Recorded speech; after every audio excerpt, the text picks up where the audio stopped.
ও আচ্ছা, মাথা ব্যথা করতেছে। দেখি, দেখি, দেখি। দেখি, দেখি। ও আপনার ছেলের মাথায় তো ফ্যান চলতেছে। মাথার ভিতর ফ্যান চলতেছে? আরে হ্যাঁ, আমি এখান থেকে শুনতে পাচ্ছি, ফ্যানের শব্দ শুনতে পাচ্ছি আমি।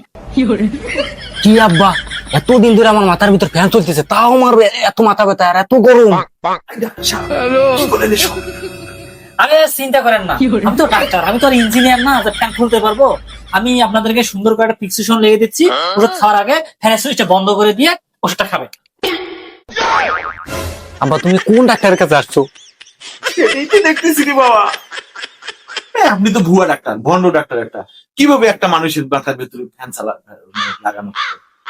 আপনি কি আমাদেরকে বোকা বানাচ্ছেন? আসলে আপনারা আমার কথা বুঝতে পারতেছেন না। আমার কথা হচ্ছে কি, আমি আপনাদেরকে বোকা বানাচ্ছি না। আমি বোকা বানানোর চেষ্টা করতেছি আপনার ওই ভিত্তি ছেলের ভিতর রোগটাকে। বুঝতে পারছেন? আমি ভাবলাম খুব সহজে বোকা বানাবো, রোগকে যদি বোকা বানাই তাহলে রোগ চলে যাবে। আব্বা আমি যা ভাবতেছি তুমি কোথায় ভাবতেছো নাই? আরে বাবা, তাহলে ডাক্তার ধরো বন্ড ডাক্তার রে, ধরো যাও বন্ড ডাক্তার রে। ঘন্টা বেড়া চলে আসো। ও বাবা, বাবা গো, ওরা কি আমায় মার্ডার করতে চেয়েছিল?